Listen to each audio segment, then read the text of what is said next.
Most of us think that the most important thing is what we do to market our business, but there's a critical element that can derail and sabotage what you do.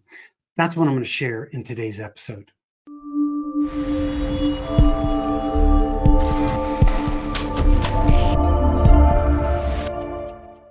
I am Tim Fitzpatrick with Rialto Marketing, where we believe you must remove your revenue roadblocks if you want to accelerate growth, and marketing shouldn't be difficult.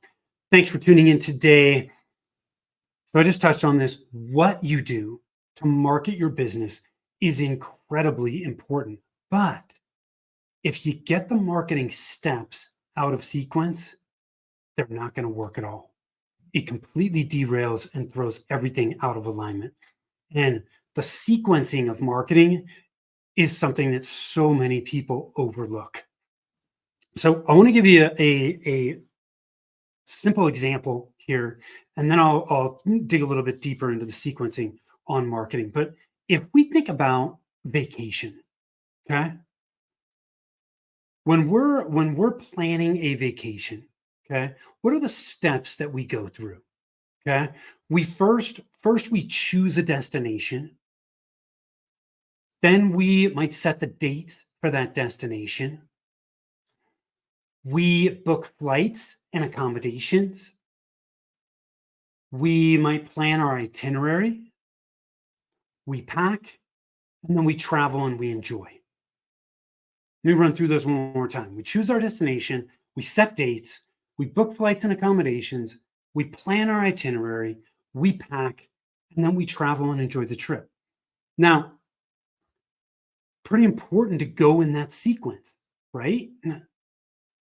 I mean, if we set the dates before we choose our destination, like, how do we know what the weather's going to be like or whether it's going to be exactly what we want? We're really better off choosing the destination first. And then we go like, okay, well, cool.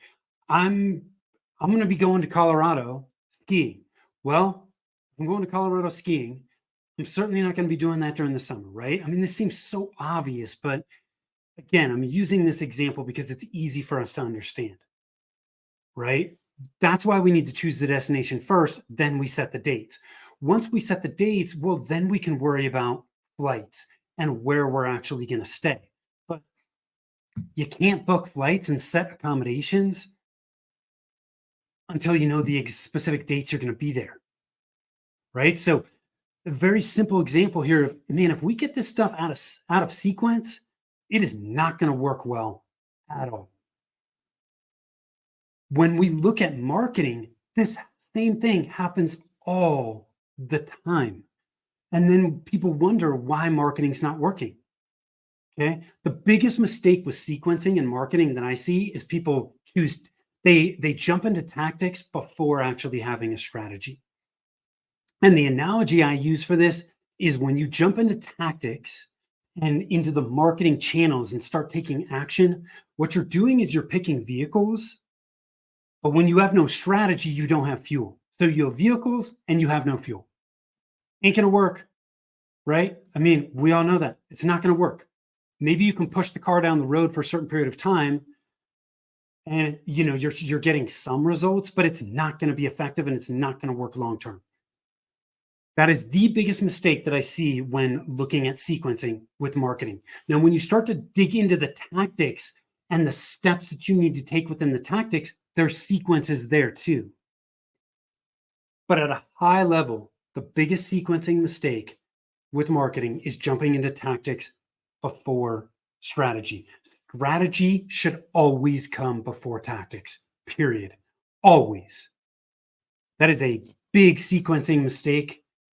Please do not make it, right? So the right sequence in this example here is first you need to focus on your target market and understand your market and who your ideal clients are within that market.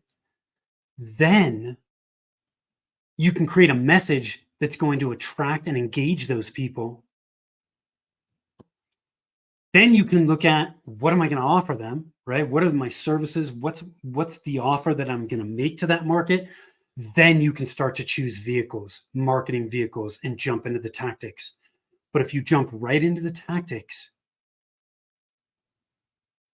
and you don't truly understand your target market, have a strong message, and know exactly what you're going to offer them, the sequencing's off. Everything's out of alignment, and the vehicles you have are not going to work. So, the sequence that you follow in marketing is just as important as what you do. Frankly, I think it's more important than what you do because things are never going to work right if the sequence is out of whack. So, following a sequenced approach ensures that each step is going to build on the previous one and it's going to maximize your chances for success. Let me say that again. Following a sequenced approach ensures that each step builds upon itself, builds upon the previous one, and it's going to maximize your chances for success. That's why sequencing is so, so important in marketing. It is commonly overlooked. Please don't do it. If you've got questions on this, you need some outside eyes, reach out to us over at rialtomarketing.com. That's RIALTO marketing.com. I would be happy to chat with you and give you some outside eyes and do what I can to help there. The other tool I've got for you is over at revenueroadblockscorecard.com. We help clients remove the common revenue roadblocks, which are 9 areas of marketing. If you want to know which of the 9 is slowing down your growth, that's where you can find out at revenueroadblockscorecard.com. I hope you found this short episode helpful and insightful. And until next time, take care.